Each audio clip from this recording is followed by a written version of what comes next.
可愛らしい個性、恐ろしい個性、さまざまな能力を持ったヒーローたちが活躍する僕のヒーローアカデミア。あなたが最も驚愕だと思う個性は何ですか？理由は言えないけど、いろんな意味でもぎもぎ。ということで今回はヒーローなのにヴィランのような凶悪個性を持つ肉屋の息子宍倉誠司について解説していこうと思います。この動画はヒロアカ最新話までのネタバレが含まれているので、概要欄のジャンププラスアプリで読んでから見てね。この動画を見終わった時、あなたは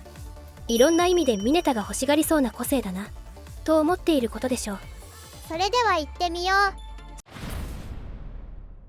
本名宍倉誠司、ヒーロー名シシクロス、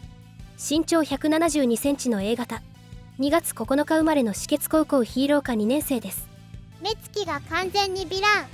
規律に厳しく見える宍倉ですが、意外と流されやすい性格ですぐ他人に影響を受けてしまうようで、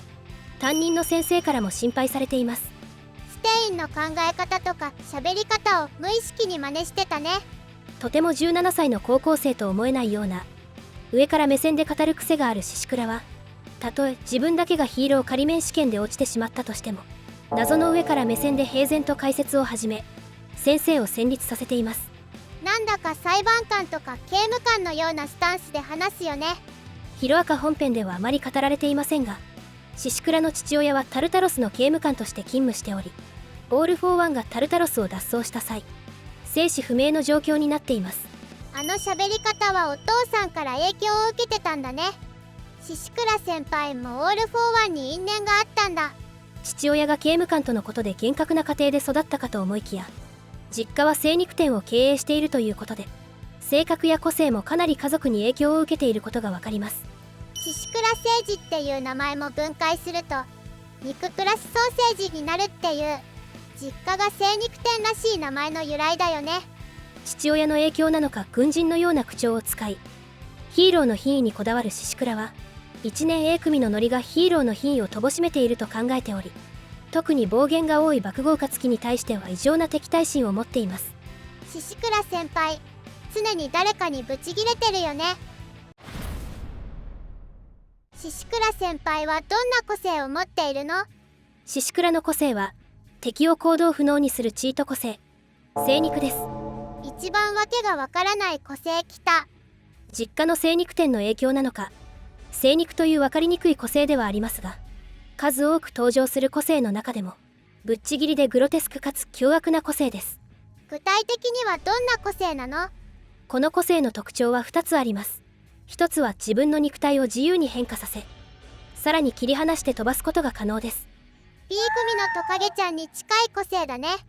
切り離した指を人が乗れるくらいの大きさに巨大化させ人命救助をしたり、腕を巨大化して切り離し遠隔攻撃することが可能です。どこら辺が精肉なのか教えてほしい。もう一つはどんな特徴なの？もう一つの特徴は一言で言うとグロいです。自分が揉んだ他者の肉体を肉塊に変化させる能力で、肉塊にされた人は醜い姿に変化させられた上に痛覚は残っているため、拷問や人質、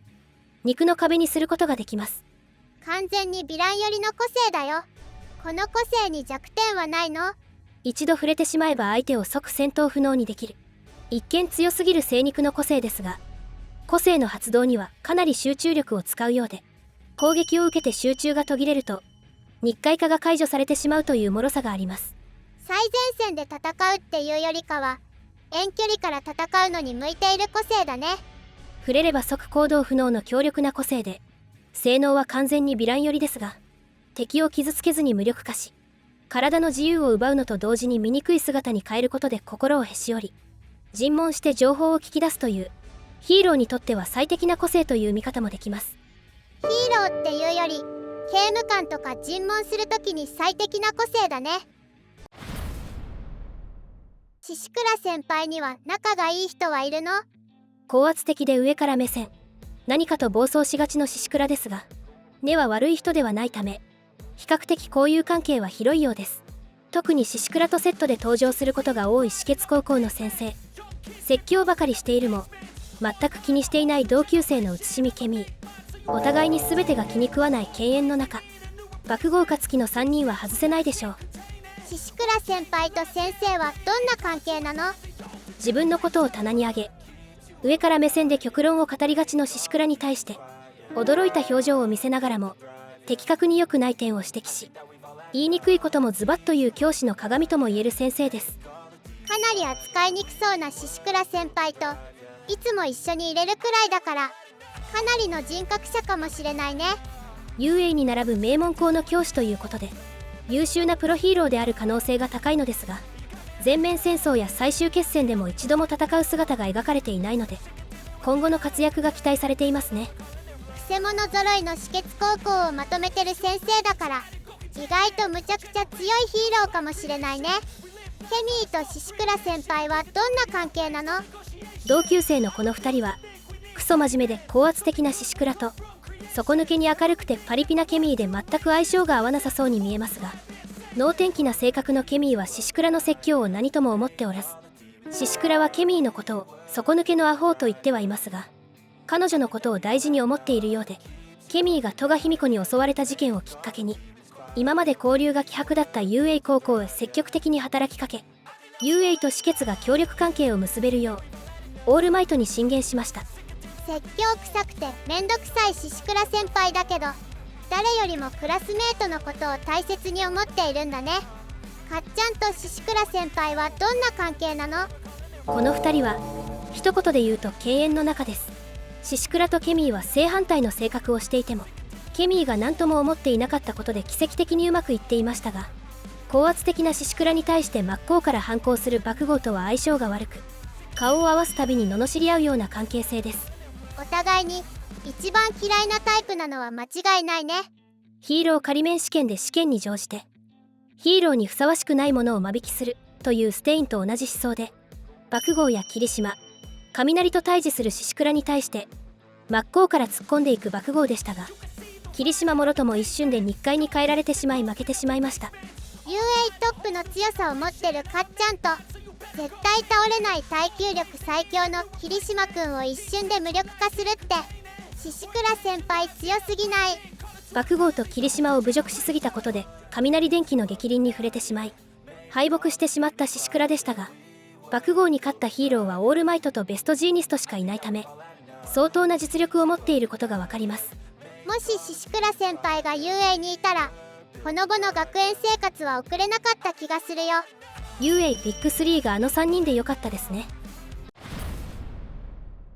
獅子倉先輩は最終決戦では何をしているの？圧倒的戦力で攻め込んできたヴィランに対抗するべく、モノマがコピーした黒霧の個性ワープゲートでヴィランを分断し、日本各地で局地戦を仕掛けるヒーローたち。初戦に轟ショウトがダビに勝利したことでヒーロー優勢に思われましたが、セントラル病院に拘束されていた黒霧がスピナーによって解放されたことで戦況が一変、各地のヴィランがオール・フォー・ワンのいる群河山荘跡地に転送されてしまい、ヒーローたちの作戦は失敗。現在群河山荘跡地は地獄のような状況になっています。エリちゃんの個性で全盛期の肉体に巻き戻ったオール・フォー・ワン、草原で辺りを焼き尽くす旅、トゥワイスに変身して増殖し続ける戸賀卑弥呼、もうめちゃくちゃな状況だよ。個性を奪うオール・フォー・ワンに対抗して少数精鋭で挑んでいたことがあだとなり、なすすべもなく蹂躙されていくヒーローたち。信楽と融合を果たすべく空飛ぶ UA 高校へと向かおうとするオール・フォー・ワンを瀕死のホークスが食い止めようとするも、全盛期のオール・フォー・ワンにかなうはずもなく殺害されてしまいます。ホークスが死んじゃったらどうあがいても勝てないよ。ヒーローたちの精神的支柱でもあるホークスが散ってしまったことで絶望するヒーローたちでしたが、次の瞬間突然オール・フォー・ワンを口説き出すマボロホークスと獅子倉の指にまたがって登場する写しみケミー、 UA からの避難民が到着しないことを不審に思った獅子倉と止血高校ヒーロー科一同が緊急参戦し、絶体絶命の危機だったヒーローたちに追い風を吹かします。ここで止血高校参戦は激アツすぎる。でもさ、避難民が到着しないっていうのがなんか嫌な予感がするよ。スケプティックのハッキングによって避難ルートを狂わされている描写があったため、避難民にヴィランの魔の手が迫っている可能性が高いですね。もうヒーローが誰も残ってないし、誰が避難民を助けるのさ。避難民たちに危機が迫る状況でキーマンになってくるのは轟家の人々、マセカキ将の子供たち、そして未だ登場していない葉隠徹と相沢先生の教え子である不破真渡雄英2年生たちがついに登場するのではないでしょうか。ということで今回は個性が凶悪すぎる肉屋の息子宍倉誠司について解説してきましたが、いかがだったでしょうか。この動画が1000いいねを超えたら物語に関わってくる重要なモブキャラたちについて解説していこうと思うので、いいねとチャンネル登録よろしくね。それでは次回の動画でお会いしましょう。クルスウルトラ